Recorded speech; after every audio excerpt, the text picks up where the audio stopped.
The sky over Buckingham Palace darkened in minutes.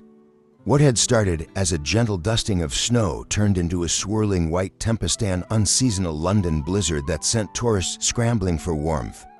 The palace's ivory walls, usually gleaming in soft daylight, were now streaked with flurries, its golden gates dusted like confectioner's sugar. Through the rising wind and falling snow, the Queen's Guard stood, unwavering scarlet tunics crisply buttoned, bearskin hats defying gravity's white assault. Guardsman Edward Collins had been posted here for 3 winters, each chill more biting than the last. At 27, he'd grown up herding sheep on the windswept moors of northern England, learning early that when the storm comes, you stand your ground. His breath formed little clouds in the air, his rifle held, snug against the strap at his side. To the crowd huddled behind the barriers, faces red from cold, chattering teeth, gloves dusted white, he was a living statue, stoic, immovable, inscrutable. Among the retreating tourists was a woman in a crimson puffer coat. She'd wandered too close, entranced by the palace's frost-lace windows, and now the snow whipped around her like angry confetti. Her breath caught in frozen bursts. Her scarf had slipped away in the gusts. She rubbed her arms, her gloves lost somewhere in her bag. As she stepped backward, the icy cobbles betrayed her, and she slipped, landing hard on her hip with a muffled gasp.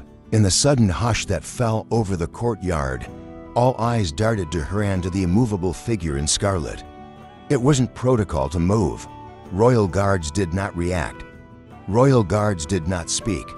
Yet something in Edward's chest stirred not alarm, but compassion. He saw the woman struggle to rise, her legs quivering, tears freezing on her cheeks.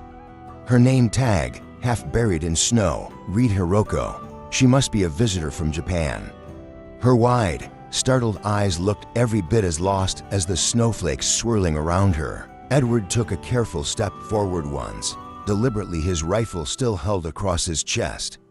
He crouched down on one knee beside her. The crowd gasped. Cameras came up. But Edward didn't look at them. He looked at Hiroko. "Miss," he said, his breath a soft cloud, "can you stand?" His voice was low but clear, carrying the gentle authority of someone accustomed to giving and following orders. Hiroko's teeth chattered so fiercely they sounded like hail on a tin roof. I slipped," she stammered. "My coat, it's not enough." She tried to stand, but the cold had already numbed her legs. Edward flattened his back against the wind, reached for the spare woolen blanket he carried in a small pouch, standard issue for emergencies. He tucked it around her shoulders with a patience that belied the biting wind. "Hold on to me," he said, offering his arm. With surprising strength, she gripped him, and he helped her to her feet. The crowd exhaled as one continuous wave of relief. Edward led her a few steps toward the palace porch, technically out of bounds for tourists, but he didn't hesitate. He steadied her beneath an ornate column, shielding her from the worst of the gale. "Better?" he asked, draping the blanket over her lap. Hiroko nodded, her eyes welling. She pressed a mittened hand to her face, blinking at him through the snow. "Arigato," she whispered, bowing her head very slightly. Edward offered a small nod in return. His formal salute softened for a moment. Behind them, the palace security officer approached, alarmed. But when he saw Edward helping the woman, the officer's stern expression melted into understanding. He raised a hand, signaling no intervention needed. The guard had it under control. 10 minutes passed as the storm's fury abated. Hiroko's mother, frantic, appeared from the crowd, tears tracking through the snow on her cheeks. She rushed forward, wrapping her arms around her daughter, murmuring comfort. "She's all right," Edward called gently, "just needed a moment." The onlookers, tourists, security, even a couple of palace aides broke into applause. A few brave souls cheered. "Well done, guard, you saved her." Phones hovered, capturing every detail, the way the blanket caught the snowflakes, the tender tilt of Edward's head, the red coat's stark contrast against white drifts. By evening, footage of the rescue was everywhere. Social media lit up with praise. Royal Guard breaks protocol for compassion. Even in the coldest storm, kindness finds a way. That soldier bent the rules to save a life. True honor. Commenters spoke of duty and humanity. Some shared their own winter memories. Others pointed out that in the fiercest landscapes, be they moors or palace grounds, a moment of warmth can change everything. Edward didn't watch the clips.